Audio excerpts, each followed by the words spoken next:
행복하고 감사합니다. 김범준.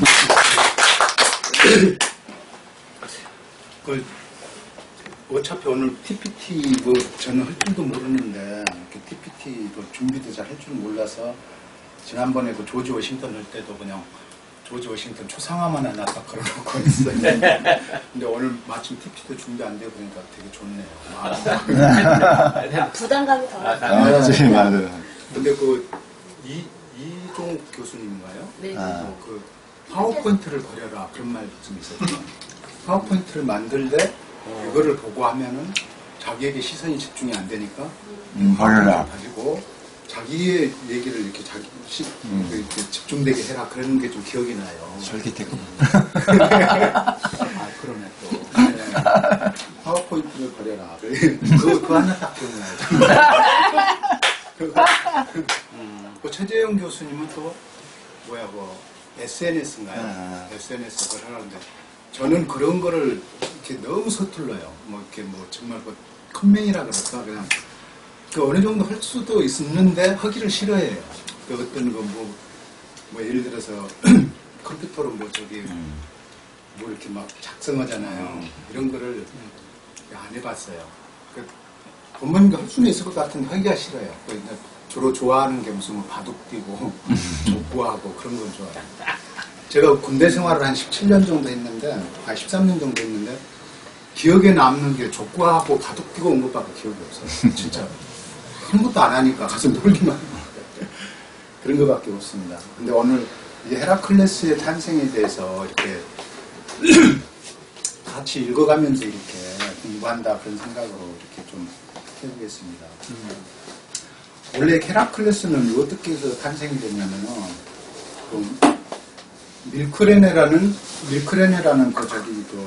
여자가 있었어요. 근데 그 남편이 임페트리온이라고 이렇게 한번 쓰면서 해볼까요?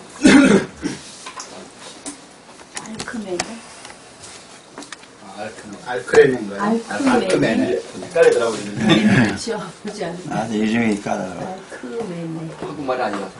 근데 남편이 누구냐면 이경우. 임페트리온.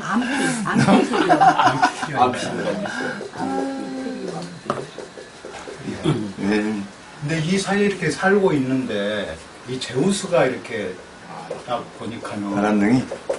제우스가 보니까는 되게 이쁘나 봐요. 밑줄 그어주세요.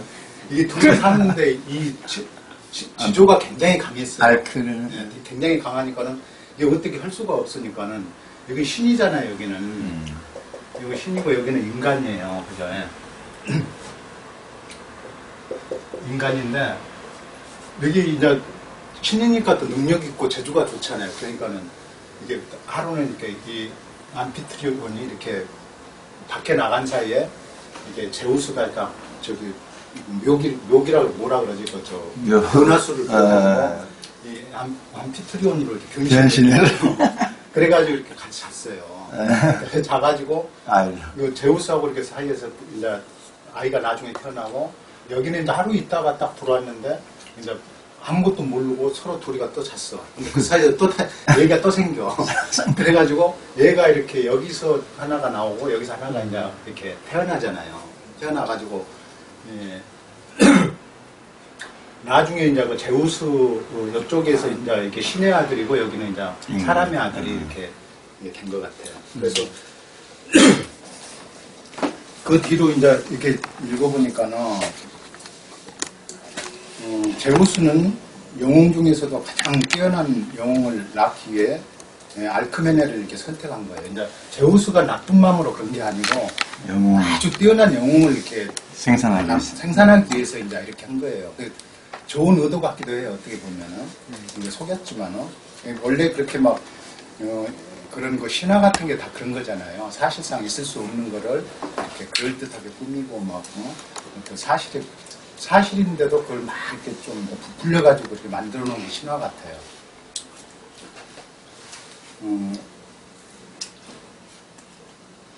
근데 이제 여기서 헤라가 나오는데 헤라가 제우스의 누이잖아요. 제우스의 누이인데 이 헤라가 이렇게 질투가 좀 심했어요. 질투가 심해가지고 이게 여기사에서 난 여기를 이렇게 좀 늦게 나오도록 이렇게 조절을 해버려요. 그 헤라도 이렇게 신이었나 봐요. 그런 제우스와 같은 그런 그건 좀 그런 거를 뭐라 그러지?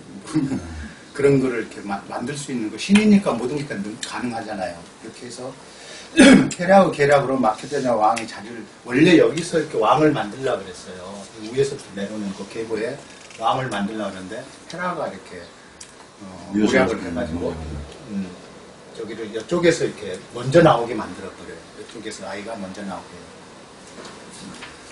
근데 그쪽에서 나온 그 아이가 저기잖아요.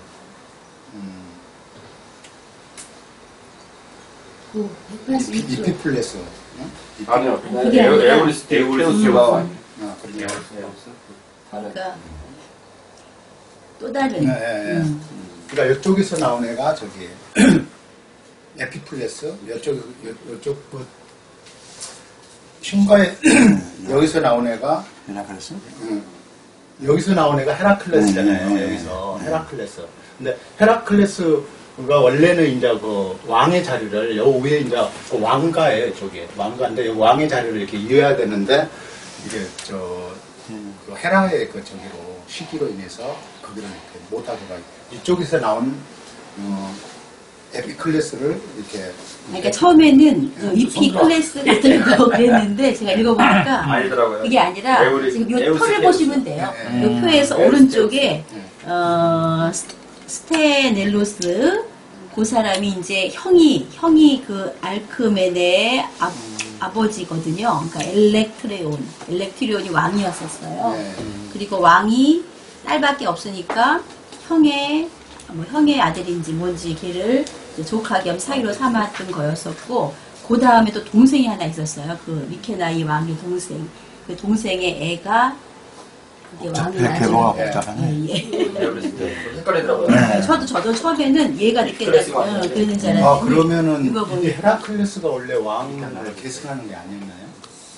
이제 제우스는 이렇게 예언으로 이제 페르세우스의 뭐 자손이 왕이 될 것이다 이렇게 넓게 얘기를 해놔요. 넓게 얘기를 해놨는데 나중에 보면은 헤라의 계략으로 인해서 그 헤라클레스가 먼저 태어나지 않고 그 밑에 동생의 아들이 먼저 미수가로 먼저 태어나요. 그래서 걔가 여기서도 그랬나봐요. 장자 우선 순위 같이. 장자. 그래서 조금 먼저 태어나면 왕을 주는 것 같고, 여기 암피트리온이 그 쫓겨나는 게 있잖아요. 자기가 뭐 이렇게 사냥하려고 하다가 잘못 던져가지고 그 장인이 맞아서 죽었기 때문에 이제 왕이 없으니까 동생이 이제 왕을 하고 그 다음에 자기 아들로 승계를 하는 걸로 그렇게 돼 있더라고요. 저도 오늘 어제 밤에 많이 읽었거든요. 계보가 잘 나와 있어요. 헤라 여신이 이제 그 헤라클레스 이렇게 저기를 탄생을 늦춘 것만 해도 이제 저기를 해가지고 이렇게 죽여버리려고 독사를 이렇게 헤라클레스가 8개월 될 때 아주 어린애 때 갓난애기인데 독사를 죽여버리려고 독사를 2마리 이렇게 보냈어요.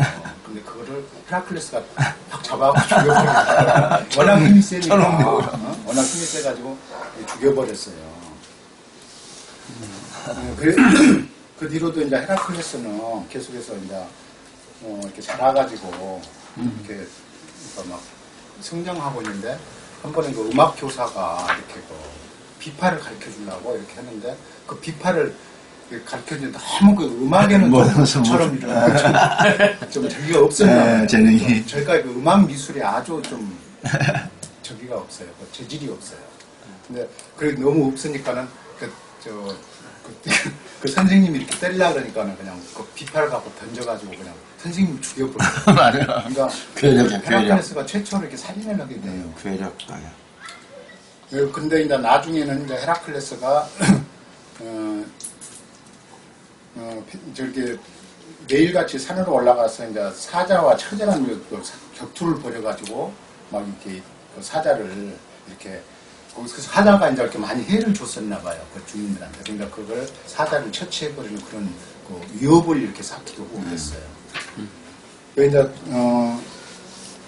그래 또 어떤 면도 있었냐면 헤라클레스는 막 이렇게 자기가 막 어떤 성질을 주체를 못해가지고 막 광기에 막 들려가지고 자식을 막 살해해두고 막 자식을 셋이나 막 죽여버리고 이런 그런 것도 있었어요. 그래서 이제 죄책감에 무척 시달리고 이랬었는데 나중에 이제 이 헤라클레스가 이제 어쨌거나 신의 아들이기 때문에 이렇게 신의 이렇게 어떤 도움을 많이 받는 것 같아요. 그것만 좀 광기에 들려서 자식을 살해하다 이거 좀 읽어볼게요. 청년이 된 헤라클레스는 테바이에 큰 공을 세운다. 테바이의 적교육으로 해마다 조공을 바쳐야 했던 모르고메노스를 혜택시키고 그 나라의 왕을 죽였다. 이로 인해 테바이의 평화가 찾아왔다. 그 활약을 높이 산 테바이의 왕 크레오는 자신의 딸 메가라를 헤라클레스에게 주었다. 헤라클레스는 메가라와 결혼한 후 3명의 자식을 얻고 행복하게 살고 있었다. 하지만 그런 그의 행복을 헤라가 가만히 두고 볼 리 없었다. 시기심이 이인 헤라는 어느 날 그에게 광기를 불어넣었다. 광기에 들린 헤라클레스는 자신의 자식과 이피클레스 자식마저 모두 살해해버렸다. 이윽고 제정신이 든 헤라클레스는 눈앞에 펼쳐진 처참한 광경에 아연실색했다. 죄책감에 사로잡힌 그는 아내와 헤어지고 스스로 추방당하기를 원해 혼자 테바이를 떠났다. 절망한 헤라클레스가 향한 곳은 아폴로누 신탁지 델포아였다. 그는 자신이 지은 죄를 실시로 어떻게 해야 하는지를 물었다. 신탁은 헤라클레스에게 마케나이 왕 에우리테우스를 섬기고 왕이 부과하는 12가지 과업을 달성하지 않으면 자유로운 몸이 될 수 없을 것이라고 알렸다. 헤라클레스는 신탁에 따라 마케나이로 갔다. 여기서 이렇게 에우리테우스를 섬기라고 왕 에우리테우스가 지금 여기 같이 태어난 먼저 헤라클레스보다 1년 먼저 태어난 그 왕이잖아요. 그 왕을 이어받았잖아요. 근데 거기를 섬기라는 거예요. 섬기고 이렇게 12가지 과업을 하면서 이거를 달성해라. 그러면은 이렇게 그걸 이제 그래서 이제 그러니까 12가지 과업이 시작되는데 과업이 첫 번째가 뭐냐면 사자우 가죽을 가져오라. 이런 거를 했는데 이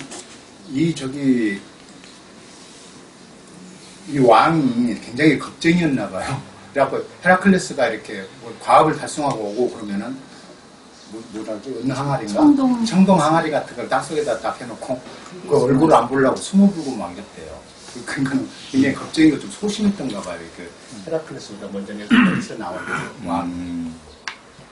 그 12가지 과업을 하라 그랬는데 두 번째 과업은 괴물 히드라를 퇴치하라. 히드라는 이제 저긴가 봐요.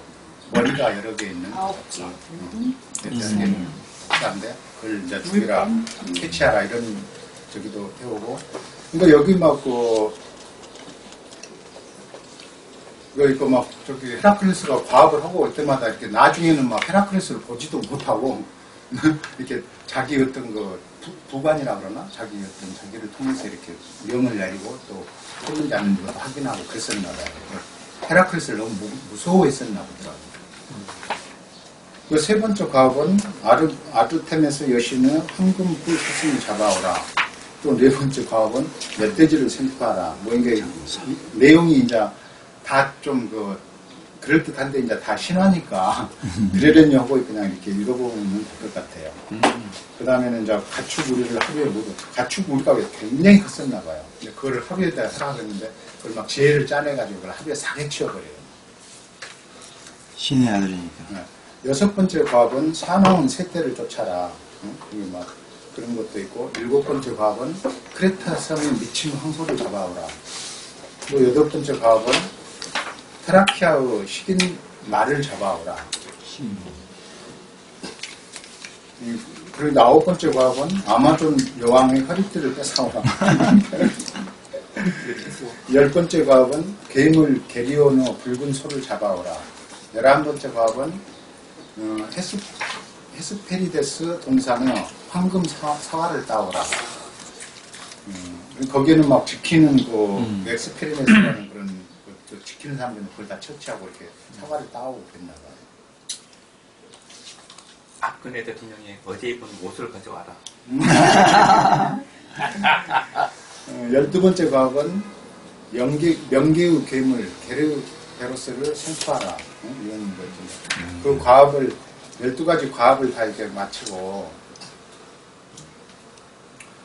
헤라클레스가 케르베로스를 끌고 왔다는 케르베로스가 이제 그 저기예요. 괴물, 명계의 괴물. 이걸 잡아왔다는 12가지 과업을 다 이제 완성을 했어. 그러니까는 헤라클레스가 끌고 왔다는 소식을 들은 에리우스테우스는 혼비백산했다. 몹시 겁을 먹은 그는 그것을 보기도 전에 청동 단지에 숨어버렸다. 헤라클레스는 게르베로스를 다시 저승으로 돌려보냈다. 이렇게 해서 헤라클레스는 에리우스테우스가 명한 12과업을 모두 완수해냈다. 비로소 그는 자유몸이 되었고 자식을 살해한 죄를 씻을 수 있었다. 그 12가지 과업을 이렇게 해놓으면서 이제 자식을 죽이고 그러는 거에서 이제 좀 죄에서 해방됐다. 또 기독교식으로 하면은 구원 받았다. 근데 이제 여기서 또 끝이 아니고 헤라클레스가 이제 또 12가지를 달성한 헤라클레스는 칼리돈 공주 데이아네이라와 재혼했다. 둘 사이에서 아들 힐라스와 딸 마카리아가 태어나는 등 평화롭게 살고 있었다. 그러나 평화는 오래가지 않았다. 그 인생에서 불행이 떠날 날이 없었다. 헤라클레스는 또다시 실수로 친척 소년을 죽이는 바람에 아내와 함께 나라를 떠나게 되었다. 둘은 망명국 트리아카로 향하던 중 강을 만났다. 헤라클레스는 혼자의 힘으로 건넜지만 비가 많이 와 강물이 붉은 상태였기 때문에 데이아네이라는 혼자 건너기 어려웠다. 데이아네가 아내잖아요. 헤라클레스에. 그래서 강 저편은 사람들을 치러다주는 켄타우로스족인 네소스에 넣혀 건너게 되었다. 그런데 이때 네소스가 데아네리아를 범하려고 했다. 아내의 비명소리를 들은 헤라클레스는 곧바로 화살을 쏘아 네소스의 심장을 맞췄다. 맹독이 발라져 있던 화살을 맞은 네소스는 숨이 곧 넘어갈 상태였다. 그는 죽기 직전 자신의 피를 사랑의 마약이라고 거짓말을 하면서 남편의 사랑이 식었을 때 사용하라고 데이아네이라는 아에게 건넸다. 그러나 그것은 맹독 섞인 피였다. 이제 헤라클레스가 이제 최후를 맞게 되는데요. 이제 트라카이아에 가서도 헤라클레스는 원정과 모험으로 바쁜 나날을 보내고 있었다. 언젠가 오이칼리아를 공략한 헤라클레스는 전리품으로 그 나라의 공주 이올레를 데리고 돌아왔다. 오이칼리아의 에오리토스 왕인 헬소기시압에 이긴 사람에게 딸 아올레를 주기로 했는데 헤라클레스가 이 시합에서 승리를 했음에도 에리우토스는 약속을 지키지 않았다. 이에 헤라클레스는 그를 죽이고 이올레를 데려왔던 것이다. 이 사실을 알게 된 데이아네라는 남편의 애정이 아름다운 이올레에게 기울까 매우 걱정됐다. 그래서 네소스 피를 기억해내고는 헤라클레스의 속옷에 발랐다. 그 피를 묻힌 옷을 입으면 그의 애정이 다시 돌아올 것이라고 믿은 것이다. 속옷을 입자 헤라클레스에게는 온몸이 타들어가는 엄청난 고통이 엄습했다. 피에 섞여 있던 맹독이 헤라클레스의 살갗을 파고 들어가기 시작한 것이다. 아픔을 견디지 못한 헤라클레스가 속옷을 벗어 버리려 했으나 몸에서 떨어지지도 않았다. 그래서 강제로 속옷을 잡아당기자 살과 함께 튕겨져 떨어졌다. 데이아네라는 이 참극을 차마 견디지 못하고 자살하고 말았다. 근데 나중에 이제 이렇게 해서 헬라스가 이제 죽게 되는 장면이 나오는데요. 격렬한 아픔으로 고통스러워하던 헤라클레스는 자신의 죽음이 가까워오는 것을 느꼈다. 그는 시종들에게 화장을 위한 장작더미를 준비시키고 그 위에 누웠다. 마침내 횃불로 장작더미에 불을 붙이자 그는 산채로 화장되었다. 이렇게 이제 최후를 마쳤어요. 이렇게 해서 그리스 최대의 영웅은 파란만장한 인생의 막을 내렸다. 하지만 그의 삶은 천상에서 계속되었다. 헤라클레스의 죽음을 안타까워하던 신들은 타오르는 물기 속에서 그를 구하고 올림푸스로 맞이했다. 그리고 그를 끊임없이 괴롭히던 헤라와도 드디어 화해를 하게 되었다. 헤라 여신은 그를 자신의 딸 헤베와 결혼시켰다. 헤라클레스는 고난과 역경 후 삶을 벗어난 마침내 신의 반열에 오르게 되었다. 해피엔딩. 상처로 포장이 되었다. 옛날에 그 스님들도 그런 분들이 거의 숨겨. 자기가 죽을 때가 되면 이렇게 장작대를 쌓아놓고 거기서 이렇게 죽음을 맞이하는 그런 분들도 있다고 보지는 못했지만 들었습니다. 성철 스님도 그랬잖아요. 그래서 그렇죠. 사리가 막. 네, 맞아요. 근데 진짜 그 사리가 있대요. 저는 그런 거 믿진 않지만 진짜 사람이 딱 그거 지금 여기서 하듯이 이렇게 죽으면 성철 스님한테 진짜 막 사리가 그때 당시에 엄청 크게 나왔다고 그 얘기를 지금 제가 기억하고 있거든요. 그렇죠. 근데 헤라클레스도 그렇게 죽었나 봐요. 근데 이제 신하니까 뭐 성철스님 같은 경우는 신하고 이건 헤라클레스는 신하고 그러니까 이거는 사람을 신격화해가지고 이렇게 글을 써놓은 거잖아요. 신하라는 걸. 그래서 이런 일이 있을 수도 없고 무슨 여기 또 이제 보면은 막 헤라클레스가 저기 50명 여자와 막 하룻밤에 이렇게 하룻밤에 하루에 그런 엄청난 거 정력과 공적이었다고 하는데 한편 제우스 바람개와 다양한 내정 행각에는 고대 그리스인의 가치관이 담겨 있다. 고대 세계에서 중요시되었던 가치들 중 하나는 자산과 자손 번창이었다. 후손의 수가 많은 가문이 힘을 가지고 많은 인구를 토대로 해야 국가의 번영과 방대함을 추구할 수 있었기 때문이다. 따라서 많은 자식을 낳고 후손을 널리 퍼뜨리는 것은 개인뿐 아니라 국가적 과제였으며 큰 이득이었다. 그리스인들의 이러한 가치관은 신화에도 녹아들어 다양하고 복잡한 가계를 형성했다. 바람이 정당화되네. 예, 이렇게 그런 것이 이제 이때 가치관. 가치를 이렇게 두고 있기 때문에 그런 얘기를 한 것 같아요.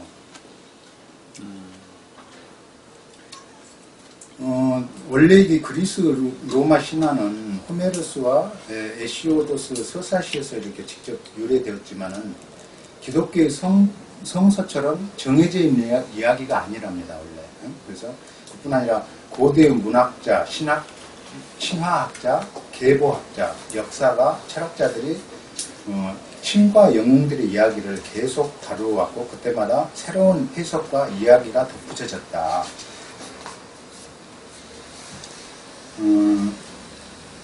그런 이게 이렇게 성서처럼 어떤 틀에 박힌 그런 게 아니고 계속 사람들이 글을 쓰면서 계속 덧붙여버린 거예요. 그러면 지금 여기 책자 보면 사진상 나왔으면 대포 성전 있잖아요. 그 4세기 어떻게 되어 있던데, 그럼 이건 말을 만들면서 그냥 지어놓은 건가요? 나 그게 조금 의문점이야. 이 신화보다는 이게 역사. 그런 게 신전, 파르테논 신전 이런 얘기하는 거잖아요. 네. 그런 것이 좀 더 늦을 거예요, 아마 지어진 게. 그러니까 약간 근데, 얘기를 구상화하면서 그냥 만든 건가 그때 당시? 고대 사람들 신화를 바탕으로 이제 그런 거를 신전을 만들었어요. 만들었는데 실질적으로 그 신을 섬기는 민족들도 있다 그래요. 그 신화에서 나오는 그런 신을 섬기는 그런 민족들도 있다 그래요. 그러니까 우리나라도 보면 단군 신화도 어떻게 보면 그거 그렇죠. 사실 아닌데도 불구하고 지금도 우리나라 그 정도로 있잖아요. 있잖아요. 그래 이제 그런 것 중 지금 이게 쓰여진 게 보통 BC 한 기원전 한 1000년 전 그 사이에 쓰여진 것 같아요. 이 글이 그런 신화.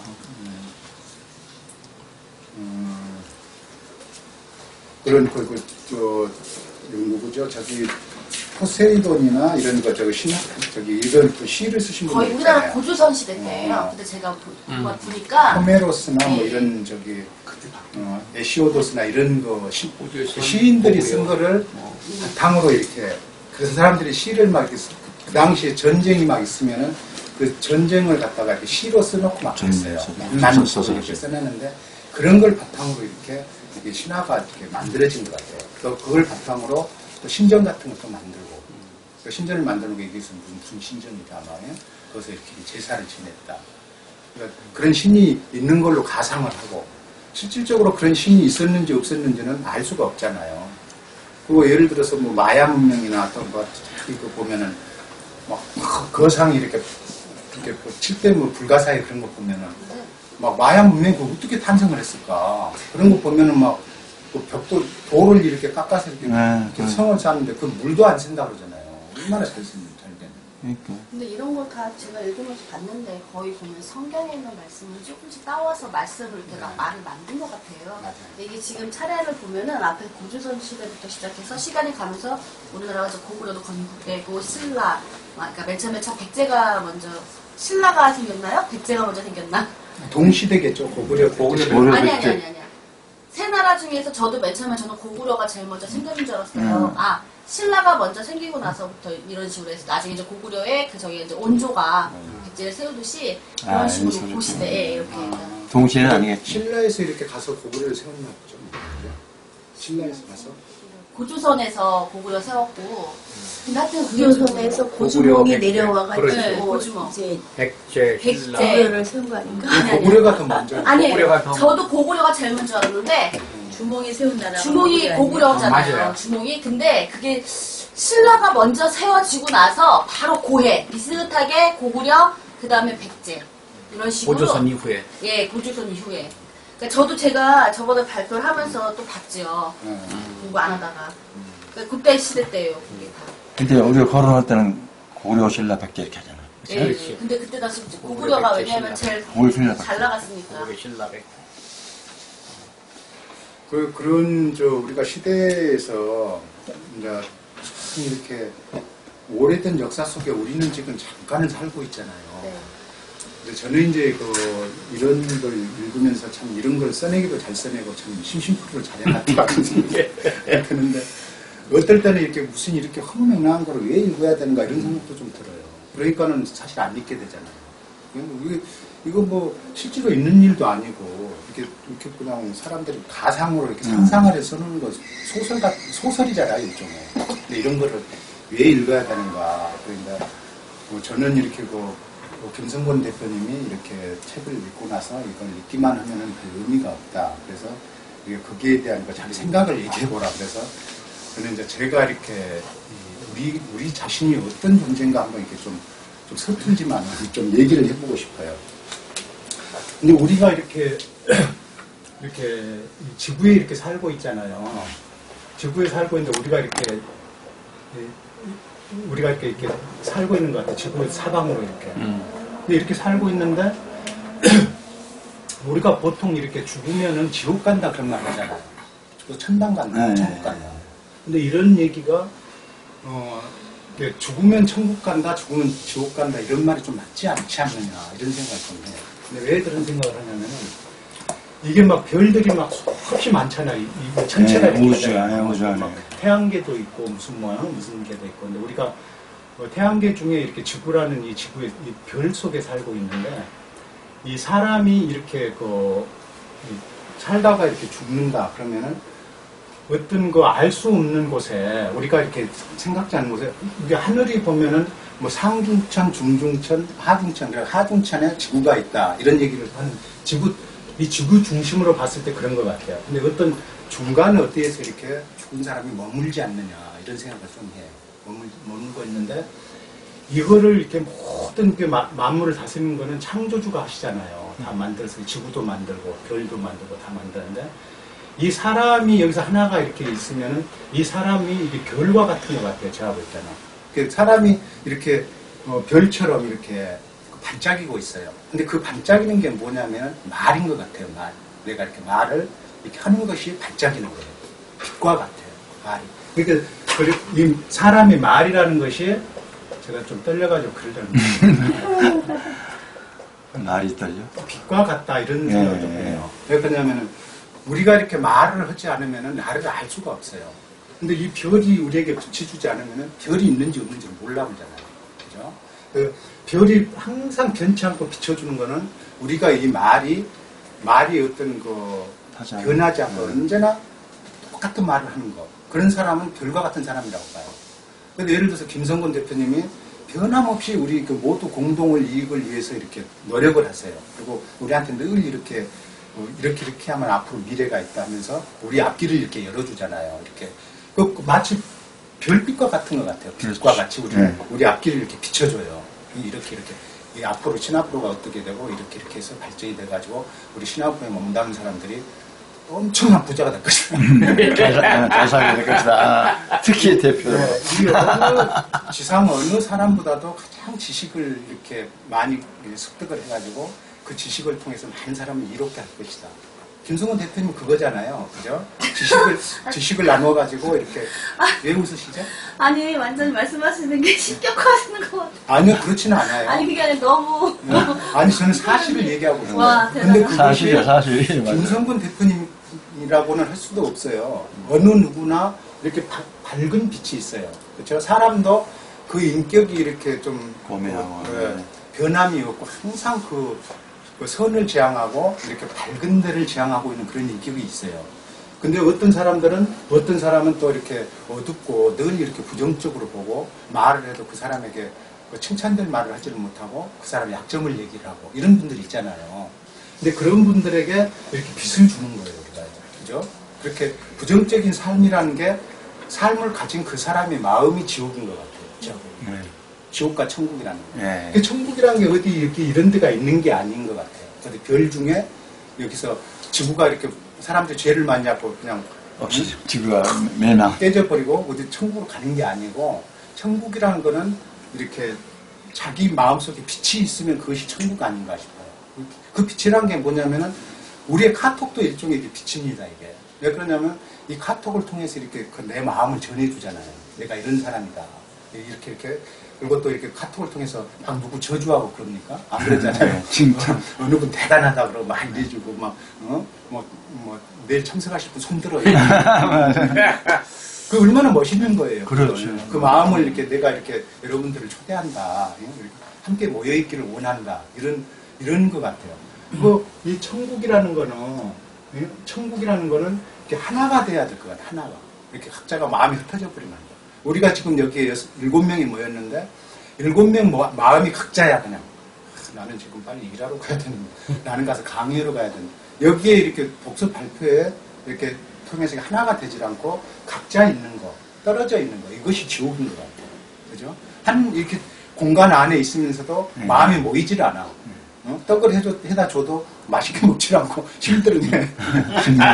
그것이 지옥인가 아닌가 이렇게 생각이 돼요. 또 같이 먹어주고 이런 떡을 어떻게 이렇게 준비했느냐 칭찬해주고. 제가 이명하 선생님이 항상 이렇게 칭찬을 하는 이유가 있어요. 그분이 이렇게 얼마나 아름다운 마음으로 이런 걸 해오셨을까. 사실 그 떡이 맛있는지 없는지는 사실 그거는 절대적인 평가는 할 수가 없는 거예요. 그날 몸의 컨디션에 따라서 그 떡이 맛이 있을 수도 없고 없을 수도 있고 그렇잖아요. 근데 그걸 최고라고 정말 근데 그 정성이 너무 좋은 거예요. 정성. 그래서 이제 그러니까 항상 그 유명한 선생님이 이렇게 뭐 그런 게 해오면 제가 한 번은 그 장아찌를 해오셨더라고요. 그런 걸 막 여러 가지 섞어가지고 버릴 법한 음식을 가지고 이렇게 만드셨다 그래요. 나중에 그 말을 저는 이게 보통으로 먹으려다가 그걸 싹 먹어 치워버렸어 그냥 보이는 걸 남기지 않고. 근데 그 얼마나 그것이 아름답냐고요, 그죠? 그래서 천국이라는 거는 그런 아름다운 마음들이 모여 있는 거, 그곳이 천국이에요. 그리고 결국 천국이 어디 막 그 별나라에 여기 가서 이렇게 천국이라고 다 하나님이 이렇게 막 건설해가지고 놔두고 이런 게 아니고 이 지구 자체가 이것이 하늘이에요, 지구 자체도. 그죠? 여기서 볼 때는 여기 하늘이잖아요. 그죠? 여기서 볼 때 다 하늘의 별에 불과한 거예요, 지구가. 이 하늘에 떠 있는 이 별에 불과한 건데 여기서 이렇게 자기 영이 떠났다 그래가지고 지옥에 갔다, 천국에 갔다 이런 말 할 수가 없는 거예요. 살아서 천국을 못 가면 죽어서도 절대 없고 천국을 못 간다 그런 말이 있어요. 네, 맞아. 살아서 못 가면 들었어. 천국은 없습니다. 지금 우리가 살아있는 동안에 이 자리에서 천국을 이루지 못하면은 결코 내가 죽어가지고 내가 그 거렁뱅이들 먹여 살리고 막 6.25 때 막 꿀꿀이 죽 갔다가 먹여 살리고 그 사람은 천국 갔다는 보장이 없어요. 절대로 없습니다. 그거는. 우리가 이게 살아있는 동안에 이 빛을 이렇게 발할 수 있어야 빛을 발할 수 있다는 것은 내가 하늘에 있다는 것과 똑같은 거예요. 그렇죠? 이 별처럼 변함없는 별을 이렇게 비춰준다 사람에게. 그런 빛을 주는 그런 존재가 되면은 그것이 곧 그 사람이 자체가 천국인 것 같아요. 근데 이게 나라 국자를 보면은 내가 너무 좀 연필이. 떨려가지고 딱 써봐야 되겠다. 그 안에 또 깊은 뜻이 있습니까? 한자는 진짜 어려워. 너무 어려워. 그 안에 너무 깊은 뜻이 많아. 나라 국자를 보면은 이게 임금만 혼자 있어서는 나라가 될 수가 없어요. 그죠? 백성이 있어요. 백성이 당연히 반드시 백성이 있어요. 임금과 백성이 있어요. 임금과 백성이 없는 그런 나라는 있을 수가 없어요. 또 그리고 임금이 없는 그런 나라가 있을 수 있을까요? 임금이 없는 나라, 그런 나라 보셨어요? 그 천국도 마찬가지예요. 천국도 이 천국에 있는 이 천국에 임금이 있어야 돼요. 그죠? 백성들만 모여있고 우리끼리 이렇게 막 가서 이렇게 천국을 이뤘어. 누가 리더자가 없어. 뭘 보고 가겠어요? 리더자가 있어가지고 완벽한 그 어떤 그 온전한 그 리더자, 응? 이렇게 흠이 없는 리더자, 이런 리더자가 이끌어줘야만 이 나라라는 게 이렇게 되는 거예요. 근데 우리도 지금 한국이란 대한민국이라는 나라가 있으면은 그 대한민국에 반드시 임금이 없으면은 이 나라가 될 수가 없어요. 임금이 있어가지고 이 나라를 이끌어줘야 돼요. 우리 나라를 대표해서 다른 나라와 이렇게 얘기를 해줘야 돼요. 그 나라라는 이 우리가 지금 현재 이렇게 제가 아까 이렇게 지금 이 상태에서 천국을 이루지 못하면 천국은 없다. 근데 이거는 지금 우리 현재도 똑같습니다. 여기서 우리가 이렇게 같은 마음으로 정말 그 빛과 같은 그런 어떤 거 밝고 아름다운 그런 그 마음으로 하나가 딱 되면은 이것이 천국이라 해도 과언이 아니에요. 여기가. 그리고 이제 여기를 우리 신화부를 이끄는 그 대표가 이렇게 오늘은 이제 우리 구본영 회장님이 계시잖아요. 있어야 됩니다, 반드시. 구본영 회장님이 안 계시면은 우리 또 우리 조은석 이사님이 이렇게 있고요. 그 대표인 거예요. 그 임금이 반드시 있게 돼 있어요. 모이게 되면. 자기 혼자서 있는 나라는 없습니다. 임금이든 나라든 간에 자기 혼자라는 그런 건 없어요. 그래서 이 천국이라는 건 혼자가 아니고 여럿이 같이 있는 거예요. 모여 있는 거. 그죠? 근데 여럿이 모여 있대 마음이 하나가 돼가지고 한 생각을 하고 한 뜻을 하는 거, 그것이 천국이 아닌가 이런 생각을 해요. 그리고 지금까지 우리가 이렇게 막 추구해오고 이런 것이 모두가 다 이런 거 아름다운 거, 지금 우리처럼 이렇게 이 신화부로처럼 아름다운 이런 거 나라를 건설하려고 역사를 이렇게 쭉 기록해 준 것 같아요. 그 역사를 이게 지금 여기 제목에 보니까는 상상력의 보물창고 인간이 만든 또 하나의 역사 속으로 그죠. 이 역사라는 게 우리에게 왜 필요하냐면 이 역사의 과거 이렇게 쭉 보면서 이렇게 그 역사를 통해서 우리가 나쁘게 갔던 거는 우리는 그러지 말아야 되겠다. 또 좋은 이렇게 막 이렇게 예를 들어 세종대왕이나 이순신왕이나 이런 분들은 이렇게 그 역사를 좋게 썼잖아요. 이렇게 정말 그 나라를 구하고 정말 백성을 깨우쳐주고 이런 그런 그 역사를 이렇게 그 일대를 이렇게 해줬잖아요. 그런 분들을 보면서 우리도 그렇게 해야 되겠다. 우리도 만약에 지금 이북과 이렇게 전쟁을 하게 되면은 내가 이렇게 나를 살았다 그러지만 내가 몸 바쳐서 전쟁에 참여해줘야 되겠다. 그거잖아요, 역사라는 게. 그 역사를 기록하는 이유예요, 그게.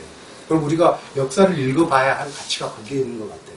우리가 나쁜 역사에 대해서는 우리는 그러지 말아야 돼. 우리나라 그 왕들 중에 굉장히 그 나빴던 왕들이 굉장히 많아요, 그죠? 그게 백제 의자왕, 그죠? 결정문요? 막 그런 그 정말 나쁜 역사잖아요. 그런 나라가 기우는 것도 모르고 막 그냥 그런 주색에 빠져가지고 괜찮은가요? 그래도 아까 그 그 헤라클레스 보니까는 50명이나 된 여자하고 그냥 하룻밤에 자고 그랬다는 그런 건 그러지 말라 이런 뜻이에요. 그죠? 그러지 말라고 안 해도 못해. 그래서 이제 우리가 이런 그래서 말라고 안 해도 못해. 역사를 이렇게 이게 이제 다행스럽게도 이제 하나의 역사다 이렇게 그리스 로마 신화가 이렇게 쓰여진 것이 역사다 이렇게 했는데 우리도 이거를 읽음으로 인해서 이런 좋은 헤라클레스도 또 좋은 일도 있잖아요. 근데 헤라클레스 한 사람을 보고도 좋은 점은 배우고 그 사람이 나빴던 성질이 막 개파가고 막 자식들 죽여버리고 막 물론 이제 그 헤라신 자기를 해서 그랬지만은 그런 건 하지 말자. 저는 이제 그렇게 결론을 내리고 싶어요. 아이고.